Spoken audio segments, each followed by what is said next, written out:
கர்நாடகாவில் இருந்து காவிரியில் திறக்கப்பட்டிருக்கும் உபரி நீரால் சாம்ராஜ் நகர் மாவட்டத்தில் உள்ள கக்னசுக்கி நீர்வீழ்ச்சியில் தண்ணீர் ஆர்ப்பரித்து கொட்டும் காட்சியை இப்போது பார்க்கலாம்.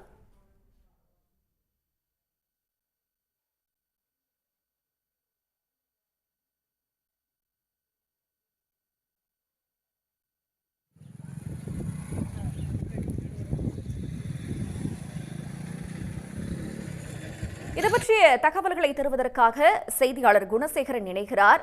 குணசேகரன், தற்போது காவிரியில் இருந்து உபரி நீர் திறக்கப்பட்டிருப்பதால் அந்த பகுதியில எந்த அளவிற்கு தண்ணீர் வரத்தானது இருக்கு? கள விவரங்கள்.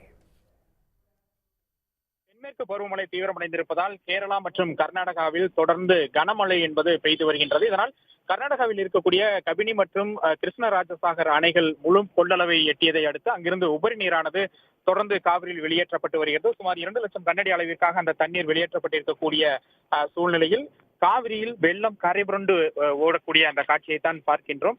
இது சாம்ராஜ் நகர் மாவட்டத்தை ஒட்டியிருக்கக்கூடிய ஒரு நீர்வீழ்ச்சியில் தான் இது போன்று தண்ணீர் ஆர்ப்பரித்து கொட்டுகின்றது. சாம்ராஜ் நகர் மாவட்டத்தில் உள்ள சுக்னசுக்கி மற்றும் பரச்சுக்கி என்று அழைக்கக்கூடிய அந்த நீர்வீழ்ச்சி இந்த பகுதியில் ஒரு மிகவும் பிரசித்தி பெற்றது. ஏராளமான சுற்றுலா பயணிகள் வந்து செல்லக்கூடிய ஒரு சுற்றுலா தலமாக இருக்கக்கூடிய இந்த பகுதியில் தற்போது இந்த தண்ணீர் என்பது ஆர்ப்பரித்து கொட்டக்கூடிய நிலையில் இங்கு வரக்கூடிய சுற்றுலா பயணிகளுக்கும் தடை விதிக்கப்பட்டிருக்கின்றது. இது மட்டுமல்லாமல் கொள்ளைகால் தாலுகாவிற்கு உட்பட்டு இருக்கக்கூடிய முள்ளூர், தாசனபுரா உள்ளிட்ட பகுதிகளில் ஏராளமான கிராமங்கள் இருக்கக்கூடிய, அதாவது கரையோரத்தில் இருக்கக்கூடிய பகுதிகளில் தண்ணீர் மூழ்கி இருக்கின்றன. ஒரு 300க்கும் மேற்பட்ட வீடுகளை தாசனபுரா பகுதியில் தண்ணீர் சூழ்ந்திருக்கின்றது. அங்கிருக்கக்கூடிய மக்களும் பாதுகாப்பாக வெளியேற்றப்பட்டு முகாம்களில் தங்க வைக்கப்பட்டிருக்கின்றார்கள்.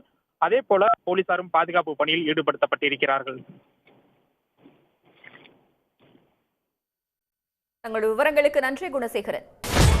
சன் நியூஸ் வாட்ஸ்அப் சேனலை ஃபாலோ செய்யுங்கள். QR கோடை ஸ்கேன் செய்து சன் நியூஸோடு இணைந்திருங்கள்.